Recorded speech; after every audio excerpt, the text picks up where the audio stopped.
The rain had been falling over downtown Seattle since early morning, drumming softly against the windows of the elegant townhouse Natalie Hayes had once proudly called home. The scent of roasted garlic and fresh rosemary filled the kitchen as she stirred a pot of creamy pasta sauce, smiling to herself. Tonight was supposed to be special. It marked 12 years since she and Brandon Cole had first met in college. Natalie glanced at the clock.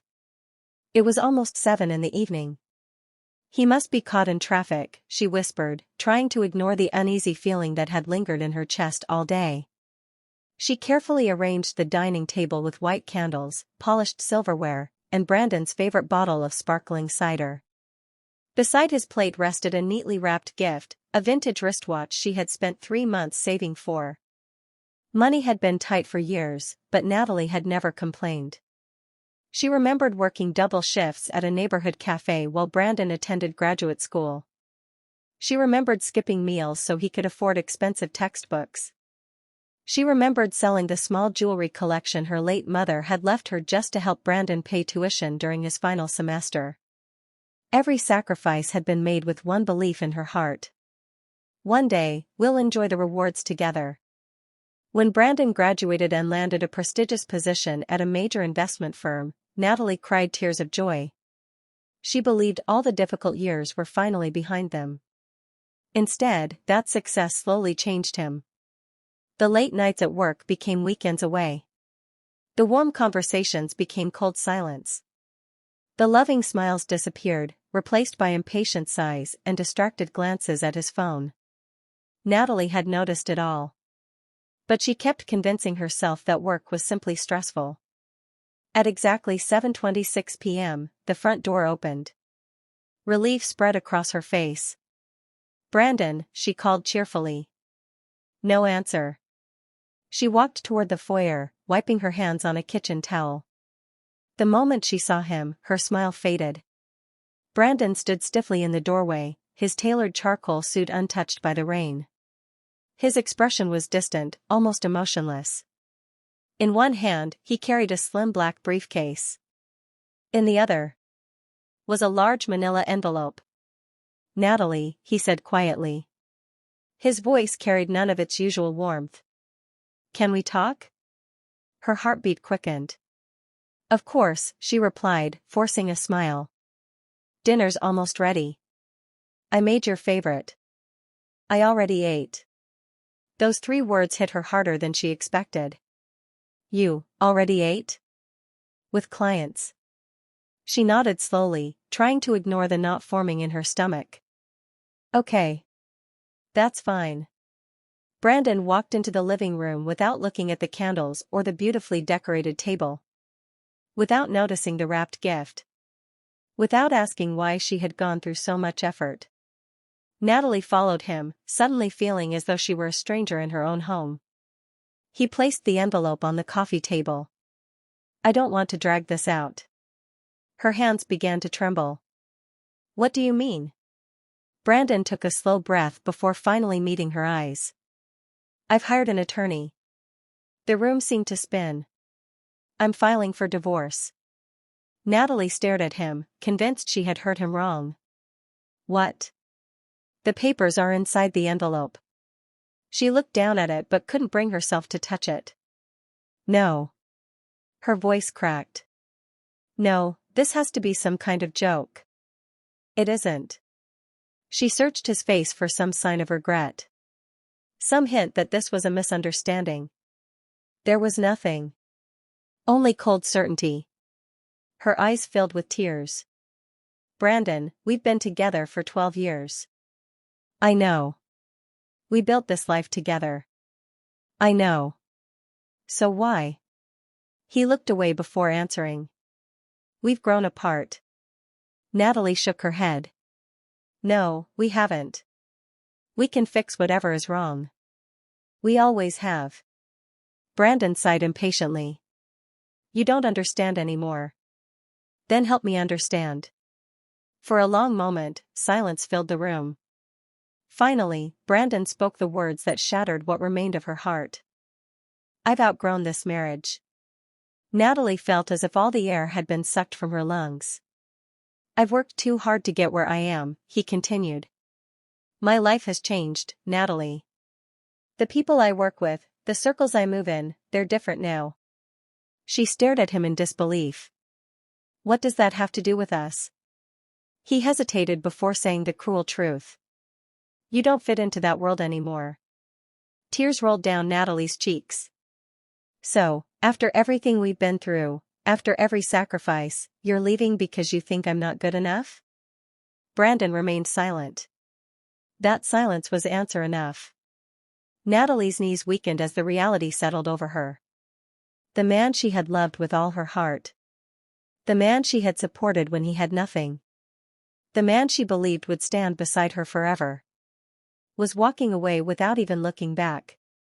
She lowered herself onto the sofa, unable to stop the tears falling down her face. Outside, thunder rumbled across the Seattle sky. Inside, the life Natalie had spent 12 years building collapsed in a single evening. Natalie sat frozen on the sofa, her eyes fixed on the unopened divorce papers lying on the coffee table. The candles on the dining table still burned softly in the next room, casting a warm glow over a celebration that would never happen. Brandon remained standing, his hands tucked into his pockets as though he were discussing an ordinary business deal instead of ending a 12-year marriage. Natalie wiped away her tears with trembling fingers. There has to be another reason, she whispered. People don't just wake up one day and throw away 12 years. Brandon let out a long sigh. I didn't wake up today and decide this, Natalie. I've been thinking about it for months. Her heart sank. 4 months? He nodded. I wanted to wait until everything was finalized. Finalized, she repeated in disbelief. You planned this without even talking to me? There wasn't anything to talk about. Those words cut deeper than any knife. Natalie slowly stood, refusing to let herself collapse. I stood beside you when you had nothing, she said, her voice shaking. Do you remember that tiny apartment where the heater barely worked? We slept in winter coats because we couldn't afford to fix it. Brandon remained silent. I worked double shifts while you finished graduate school. I paid our rent. I paid our bills. I sold my mother's jewelry so you wouldn't have to drop out. I remember. You remember? Natalie cried. Then how can you stand there acting like I'm just someone you've outgrown? Brandon rubbed the bridge of his nose. People change. We were supposed to change together. His face hardened. That's exactly the problem. I changed, and you didn't. Natalie stared at him. What does that even mean? My career keeps growing. I attend executive dinners, charity galas, networking events. Everyone around me is ambitious. They're building companies, making investments, traveling the world. And every time someone asks what my wife does. He paused. I get embarrassed. Natalie's breath caught. Embarrassed? You still work part-time at a neighborhood bookstore. You don't understand my world anymore. She couldn't believe what she was hearing. I gave up my own career because we agreed one of us had to support the other while you chased your dreams. I never asked you to stay there forever. You never asked because you promised we'd build our future together. Natalie shouted. The room fell silent. Brandon looked away. I want a different life now. Before Natalie could respond, a phone buzzed inside Brandon's jacket pocket. He pulled it out and glanced at the screen. A smile appeared on his face. It was the first genuine smile she'd seen from him in weeks. Natalie's stomach twisted. Who is it? No one. Brandon. He slipped the phone back into his pocket. It doesn't matter. It matters to me. After a long silence, Brandon finally spoke. Her name is Vanessa. The world seemed to stop. Natalie felt her legs weaken. What? We've been seeing each other. For how long? He hesitated. About 8 months. Natalie's eyes widened in horror. 8 months? That meant he'd started the affair while she was still making his lunches, washing his clothes, cheering for every promotion, and believing they were simply going through a rough patch. Every late meeting. Every business trip.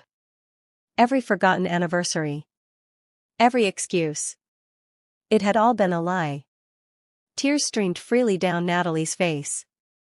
You cheated on me. I didn't plan for it to happen. But it did. We connected. Natalie laughed bitterly through her tears. We connected, she repeated. Is that what people call betrayal now? Brandon remained quiet. Does she know you have a wife? She knows we're getting divorced. Natalie shook her head. No, she knows you're married. He didn't answer. Again, his silence spoke louder than words. So that's it? Natalie asked quietly. You replace me, then hand me divorce papers like I'm just another item on your to-do list? I didn't come here to fight. No, Natalie replied, tears filling her eyes. You came here to erase 12 years of my life. Brandon picked up his briefcase. I'll stay at a hotel tonight. Natalie looked around the beautiful house they had built together. Our house. It's being sold. She looked back at him, stunned. You already listed it? I signed the paperwork last week. Another decision. Another secret. Another betrayal. You planned every detail, she whispered. I wanted a clean break. Natalie stared at the man standing before her. She barely recognized him. The kind, hopeful young man she had fallen in love with was gone. In his place stood a stranger wearing Brandon's face. Without another word, he walked toward the front door. His hand rested on the doorknob. For one brief second, Natalie hoped he would turn around. Apologize. Say he had made a terrible mistake. Instead, he opened the door. I hope one day you'll understand, he said. Then he walked out into the pouring rain. The front door clicked shut. Natalie stood alone in the silence. The anniversary dinner remained untouched. The gift she had bought with months of savings sat unopened on the table. And for the first time in 12 years, she realized she had loved someone who no longer existed. Natalie didn't sleep that night. She remained curled up on the living room sofa, wrapped in a blanket that no longer brought her comfort. The divorce papers lay untouched on the coffee table, while the candles from their anniversary dinner had long since burned out. The house felt painfully quiet, every corner filled with memories she wasn't ready to lose. As dawn broke over Seattle, pale sunlight filtered through the windows.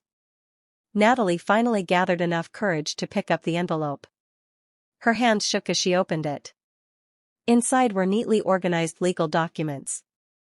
Brandon had thought of everything. The house would be sold. Their joint bank accounts would be divided. Their investments had already been separated. Even the family SUV had been assigned to him. It wasn't just a divorce. It was a carefully planned exit. Tears blurred her vision. How long have you been preparing to leave me? She whispered to the empty room. Her phone suddenly rang. The screen displayed Olivia Bennett, her closest friend since college. Natalie hesitated before answering. Hey, Nat. Olivia said cheerfully. Happy anniversary. I was expecting you to post one of your cute pictures with Brandon. Natalie couldn't hold it together anymore. She burst into tears. Nat? What's wrong? Olivia asked, her voice instantly filled with concern. He's leaving me. There was complete silence. What? He gave me divorce papers last night. Oh my God. And? Natalie struggled to speak. He's been seeing another woman. Olivia's breathing grew heavy. Who? Her name is Vanessa. Another long pause. When Olivia finally spoke, her voice carried hesitation. Natalie, there's something I need to tell you. Natalie's stomach tightened. What is it? I didn't want to hurt you unless I was absolutely sure. Natalie gripped the phone. Olivia, tell me. I've seen Brandon and Vanessa together. Natalie's heart pounded. When? Several times. The room began to spin. They've had lunch together almost every Friday for months. At first, I thought they were just coworkers. Natalie closed her eyes. But then I saw them holding hands outside a restaurant. A tear rolled down her cheek. And 2 weeks ago. Olivia stopped speaking. What happened? I saw them leaving a luxury hotel together. Natalie covered her mouth. I couldn't believe it, Olivia whispered. I wanted to tell you, but I kept hoping there was another explanation. There wasn't. Every excuse Brandon had made now made perfect sense. Every late meeting. Every cancelled date night. Every business trip. Every lie. Natalie felt physically sick. After ending the call, she slowly walked upstairs to the master bedroom. She opened Brandon's closet. Half of it was empty. His expensive suits. His shoes. His luggage. Everything was gone. He hadn't packed after giving her the divorce papers. He had packed long before. As she stood there in stunned silence, something caught her eye. A small velvet jewelry box sat on the top shelf. Confused, Natalie took it down. Inside was a dazzling diamond necklace. For a brief second, hope flickered in her heart. Maybe Brandon had bought it for their anniversary. Maybe. Then she noticed the gift card tucked beneath it. To Vanessa. Thank you for making me believe in love again. I can't wait to start our new life together. Natalie's knees buckled. The box slipped from her hands and landed on the floor with a dull thud. She stared at the message through tears she could no longer control. It wasn't just that Brandon had fallen in love with someone else. He had already imagined a future with her. A future that was supposed to belong to Natalie. As she sat on the bedroom floor, surrounded by memories of a marriage that had crumbled without warning, she made herself a quiet promise. She would cry today. She would grieve everything she had lost. But one day, she would rise again. And when that day came, she would never allow anyone to make her feel worthless again. The next morning arrived with an eerie silence. Natalie barely recognized the woman staring back at her in the bathroom mirror. Her hazel eyes were swollen from crying, and dark circles framed her exhausted face. She splashed cold water on her cheeks, hoping it would wash away the pain, but heartbreak wasn't something that disappeared overnight. A sharp knock echoed through the house. She wrapped a sweater around herself and opened the front door. A middle-aged man in a navy suit stood on the porch, holding a leather briefcase. Mrs. Cole, he asked politely. Natalie nodded. I'm Richard Lawson. I'm the attorney representing your husband. The words hit her like another blow. He asked me to stop by this morning to collect the signed divorce papers and discuss the sale of the property. Natalie stared at the man, speechless. So, he couldn't even come himself? Richard lowered his eyes. I'm simply here to do my job. Natalie took a deep breath and stepped aside. Come in. The attorney placed several folders on the dining table, the same table where the untouched anniversary dinner still sat. The candles had melted into hardened pools of wax, and the food had gone cold. Richard glanced at the table, then at Natalie. It was obvious he understood what had happened. I know this isn't easy, he said gently. Natalie gave a faint, bitter smile. That's probably the kindest thing anyone has said to me in days. They spent nearly an hour reviewing the documents. Although Brandon had left Natalie with a fair financial settlement, every page reminded her that her marriage had been reduced to signatures and legal clauses. When Richard finished, he slid one final document across the table. The house has already been purchased. The new owners will take possession in 10 days. Natalie blinked. 10 days? I'm afraid so. She looked around the home she had decorated room by room. The kitchen where she had baked birthday cakes. The living room where they had celebrated promotions and holidays. The staircase where Brandon had once carried her after they moved in. Soon, none of it would belong to her. After Richard left, Natalie climbed the stairs carrying a stack of empty boxes. She began packing. The process was painfully slow. Every photograph she wrapped brought back another memory. Their honeymoon in Hawaii. Their first Christmas. The silly selfies they had taken while painting the living room. She stopped in front of a framed wedding portrait. Brandon had been smiling at her as though she were the only woman in the world. She traced the edge of the frame with trembling fingers. "Where did that man go?" she whispered. Unable to bear looking at it any longer, she carefully wrapped the photograph in newspaper and placed it in a box labeled Memories. Hours later, she carried several boxes to her car. As she returned to the front porch, she noticed a sleek red convertible pulling into the driveway. Her heart dropped. Vanessa Grant stepped out wearing designer sunglasses and an expensive cream-colored dress. She looked around the property with an expression of satisfaction, as if she already owned it. Natalie froze. Vanessa removed her sunglasses and offered a smile that never reached her eyes. "So, you're Natalie." Natalie's jaw tightened. "What are you doing here?" "I was in the neighborhood," Vanessa replied casually. "Brandon mentioned you'd be moving out soon." Natalie couldn't believe her ears. Vanessa slowly walked toward the front steps. "I just wanted to see the house." "This isn't a museum," Natalie said firmly. "You need to leave." Vanessa folded her arms. "I know this is difficult for you." "Difficult?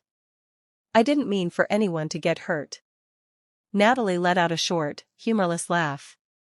"You've been seeing my husband for months, and now you're standing on my porch pretending to care about my feelings?" Vanessa's expression hardened. Brandon wasn't happy. He stopped being happy the moment he forgot what loyalty meant. For the first time, Vanessa had no reply. Natalie opened the front door. "I'm done having people disrespect me in my own home." She looked Vanessa straight in the eye. "Please leave." Vanessa hesitated, then turned and walked back to her car without another word. Natalie closed the door behind her and leaned against it, her heart racing. The encounter had shaken her, but it had also awakened something inside her. For days, she had seen herself as the woman who had been abandoned.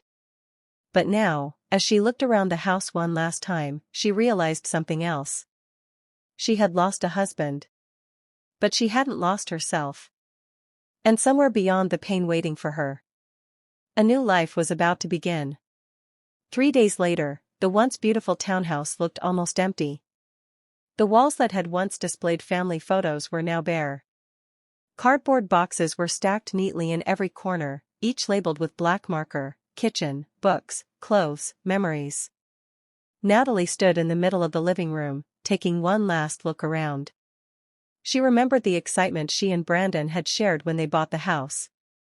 They had danced barefoot across the empty hardwood floors, laughing like two kids with the whole world ahead of them. Now, the only sound was the echo of her footsteps. A moving truck pulled into the driveway. After the last box was loaded, Natalie locked the front door one final time. She rested her hand on the doorknob for a moment. "I'm leaving with my dignity," she whispered. Then she placed the house keys inside the realtor's lockbox and walked away without looking back. An hour later, Natalie arrived at a quiet neighborhood on the outskirts of Seattle. Waiting on the front porch of a cozy blue cottage was her Aunt Margaret. The 61-year-old woman hurried down the steps the moment she saw Natalie's car. "Oh, sweetheart." Natalie barely stepped out before Margaret wrapped her in a warm embrace. The hug broke the wall Natalie had been trying so hard to maintain. She burst into tears. "I tried so hard," Natalie sobbed. "I gave him everything." Margaret gently stroked her hair. "I know you did. I wasn't perfect, but I loved him with everything I had. And that's something no one can ever take away from you." They stayed like that for several minutes until Natalie finally calmed down. Margaret led her inside. The cottage was warm and inviting, filled with the comforting smell of fresh cinnamon rolls. "I made your favorite," Margaret said with a gentle smile. Natalie smiled for what felt like the first time in days. You always know how to make me feel better. It's one of the perks of being an aunt. They sat together in the kitchen, sipping hot tea. For a while, neither of them spoke. Finally, Margaret broke the silence. Do you know what your biggest mistake was? Natalie looked down. Loving Brandon too much? Margaret shook her head. No. You forgot to love yourself. Natalie frowned. You poured all your energy into building someone else's dreams. She reached across the table and gently squeezed Natalie's hand. You gave Brandon your time. You gave him your money. You gave him your confidence. You even gave up your own ambitions. Margaret smiled softly. But there's one thing you still have. Natalie looked up. Your future. The words settled deep in her heart. You still have your intelligence, Margaret continued. You still have your kindness. You still have your determination. And you're only 32 years old. She smiled warmly. Your story isn't over, Natalie. It's just beginning. For the first time since Brandon walked away, Natalie allowed herself to imagine a future that didn't include him. Maybe it was possible. Maybe there was still happiness waiting somewhere ahead. That evening, after helping Margaret wash the dishes, Natalie carried a small notebook to the guest bedroom. She opened it to a blank page. At the top, she carefully wrote, My new life. Below it, she made a list. Find a full-time job. Become financially independent. Stop blaming myself for Brandon's choices. Believe in myself again. She stared at the list for a long moment. Then she added one final promise. Never let anyone decide my worth again. Natalie closed the notebook and smiled through her tears. For the first time in what felt like forever. She wasn't thinking about what she had lost. She was thinking about everything she still had the chance to become. Outside, the rain had finally stopped. And beyond the clouds, the evening sky glowed with the soft colors of a new beginning. The next morning, Natalie woke before sunrise. For the first time in weeks, she had slept through the night. The ache in her heart was still there, but it no longer felt like it was crushing her. She got dressed in a simple navy blazer, a white blouse, and black slacks. Standing in front of the mirror, she took a deep breath. This is a new day, she whispered to herself. Downstairs, Aunt Margaret was already in the kitchen. I figured you'd be up early, she said with a smile as she handed Natalie a plate of pancakes. Natalie laughed softly. You know me too well. Margaret sat across from her. So, what's the plan? Natalie opened the notebook she'd started the night before. I'm applying everywhere. Corporate offices, nonprofits, bookstores, publishing companies, anywhere that needs someone hardworking.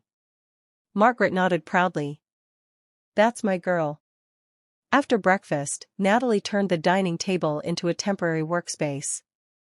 She updated her resume, highlighting years of administrative work, budgeting, event planning, and customer service, skills she'd developed while supporting Brandon's career and managing their household. She sent application after application. Hours passed. Some companies sent automatic rejection emails within minutes. Others never responded. By late afternoon, discouragement began to creep in. Maybe Brandon had been right. Maybe she wasn't qualified anymore.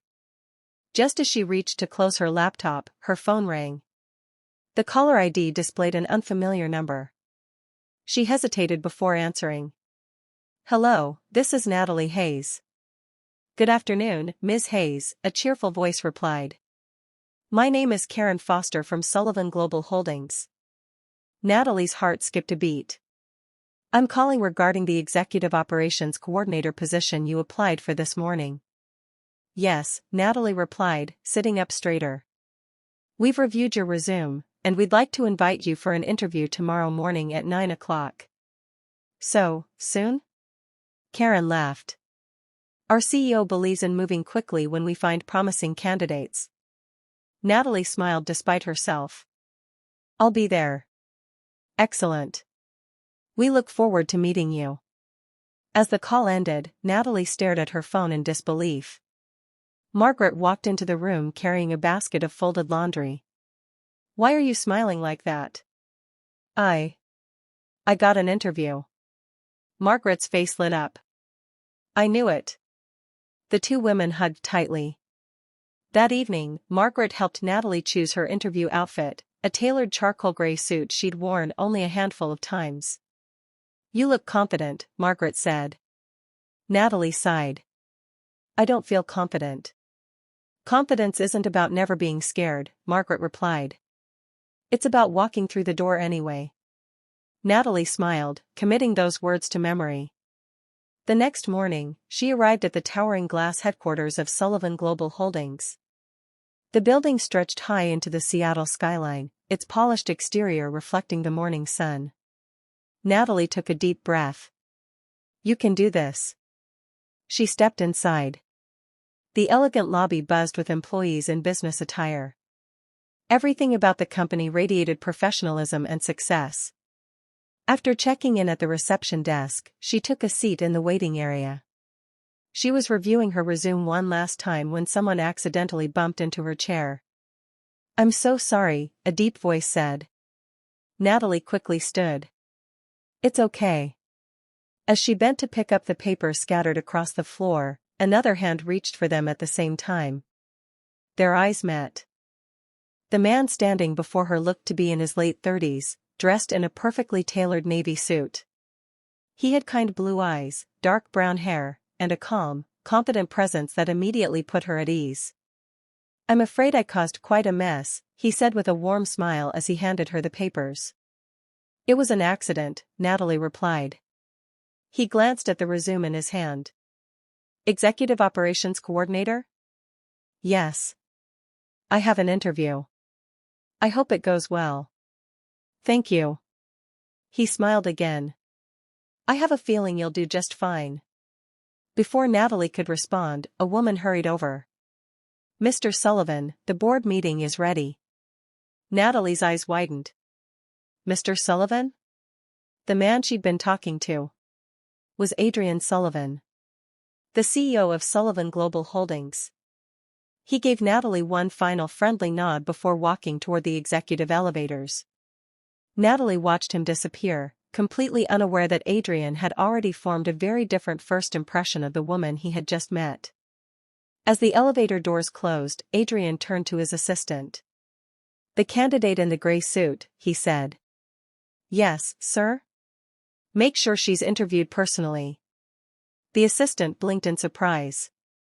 "Of course, Mr. Sullivan." Natalie had come hoping for a job. She had no idea that the brief encounter in the lobby was about to change the course of her life forever.